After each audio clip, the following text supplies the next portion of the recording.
Back in the late 60s, I was in the American Air Force. It was cool. I was stationed in the Plattsburgh Air Force Base, which is thousands miles from Vietnam. You would think I was safe and sound, but not so much. So there I was, kicking back and enjoying myself and staying out of trouble best I could. That's when my friend Boomer came up with this deal. He says, Beans. People called me Beans because I couldn't get enough of the things back then. Again, Boomer says, Beans, I got a deal for you. If you take my duty this week, I'll give you a pint of Southern Comfort.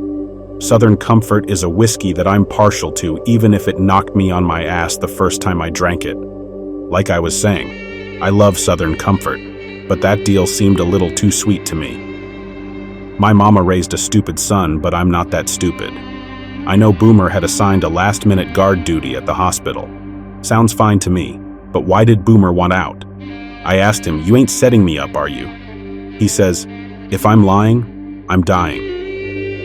Hey, my main man can't be setting me up, so switch with him. The first night, everything is cool. I'm in the basement of the hospital, and I just have to stand in the hall and watch for the wrong type. I'm in the cellar of the hospital. Who's the wrong type? Seriously, doctors and floor sweepers.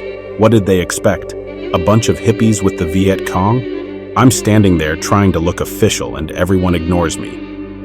About midnight, I'm the only one there. It wouldn't be creepy except for a meeting going on down the hall. All night I hear them mumbling and talking down the hall. Morning comes and I'm relieved. The next day, Boomer asked me, Beans, how did it go? What the hell did he expect? It's a hospital, in the middle of the night? I said, what the hell did you expect? Godzilla to come stomping on me. Boomer did seem convinced, but what the hell? So that's how it goes each night. I just stand there, and about midnight it's just me and a bottle of Southern Comfort for company. Well, that and those people down the hall. Honestly, it was creepy. If it wasn't for the people down the hall, I would be scared. So I just kicked back and shot the shit with Boomer. I had this question bouncing around in my head, so I asked Boomer, what are those people down the hall talking about all night? Boomer says, what people? So I'm annoyed and say, those people down the left-hand hallway. I mean, like, damn. All they do is talk.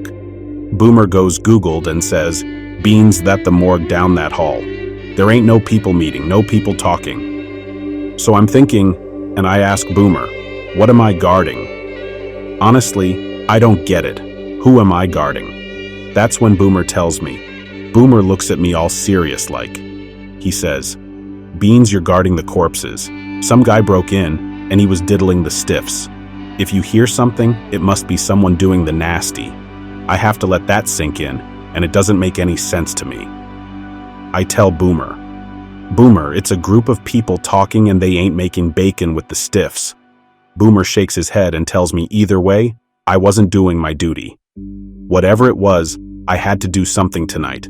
So, I waited for the regulars to leave the hospital. I had finished off the Southern Comfort, and being sober wasn't making the night easier for me. About midnight, I think I hear something, so I back up the hall where I can't hear anything. I stood there for about an hour and I started to feel guilty, so I went back to where I was supposed to stand. So, there it is. The mumbling and voices sounding all lost and pleading. I walk down to the door leading into the morgue.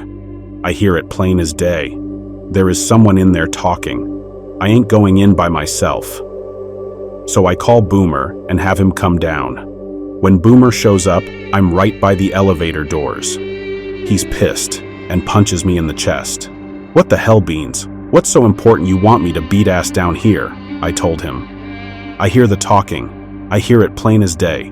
Boomer is so angry. It looks like he wants to spit. He says, frick, go in and see what's up. Why are you bothering me? So I tell him, I don't think people are in there. It's something else. Boomer punches me in the chest again, and I don't flinch. No, Boomer, for real. So Boomer and I went down the hall. Boomer said he's tired and doesn't have any time for kid games.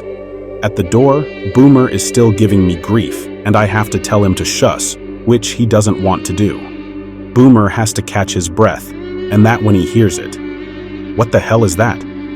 It's worse than ever. It sounds like 50 people, and they are all talking at the same time. Most of the talk seems to be panicked and afraid. Boomer says, "That ain't right. That ain't right one damn bit." We both freeze, stare at the door trying to make out what's being said. I'm holding my breath, so I can hear but is talking short little breaths. Boomer might be having a heart attack, so I give him a look-see. His mouth is wide open and his eyes are wide and fixed. For a moment, I think he froze up, so I asked him, "What do we do? Get help?" Boomer's head whips around and I think he's going to yell, but he whispers, "Who are we going to call? The spook police?" I tell Boomer to go in, and I'll be back up. "Back up? This is your gig, not mine. You go," Boomer says. He pushed me towards the door and I jumped back. My heart is thumping so hard I'm afraid I'll faint. I thought about going in and the fear made me feel like there was a wall in front blocking me from going in the room. Boomer punches me for real on my shoulder and my whole arm is numb. He says, "You're going in or I'll throw you in." Boomer looks like he has had enough of me. I reach out with my good arm and open the door. When nothing comes popping out, I remember to breathe. The open in the door is dark and I have to hold the door with my foot so I can reach in with my good arm. I try to find the light switch, but the damn thing is hiding. I tell Boomer, "You hurt my arm, so you have to hold the door." Boomer is shaking his head no. I see it now. Boomer is right at the edge of running away. That's why he hit me so hard. "Boom, look at me." He pulls his eyes away from the door and looks at me like he doesn't know me. "You made my whole arm numb with that punch, so you have to hold the door, 'cause I can't." Boomer licks his lips and nods his head. He takes the door and I put my body against the wall so I can reach in with my left arm. With my left ear right in the opening, I can hear the voices. They sound like they are right there. It's all men like I'm used to hearing on base. Except they sound like they are confused. One voice was different. It was a woman's voice and she sounded like she was panicking, like she was in trouble. The fear made me feel like a spike was in the top of my throat, and it ran down to my guts. I felt the light switch in the crook of my arm. I was reaching too far in. I pulled back and turned on the lights. I hadn't expected the lights to come on, so I jumped back. Boomer slammed the door shut. Boomer whispered, "What did you see?" Truth was, if I had seen something, I would have ran. I saw nothing. I didn't see a damn thing. I tell Boomer he has to open the door again and let me have a look. Boomer inches up on the door and pulls it back half a foot. I can only see the wall on the left, so I tell Boomer to open it enough so I can get a good look.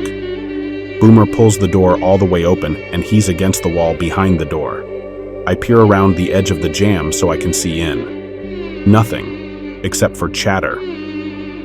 I was thinking there was going to be an autopsy table like in the movies, but no.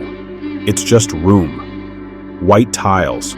There are 3 roller tables that they use to move people around within hospitals. I kick the doorstop down so Boomer doesn't have to hold it anymore.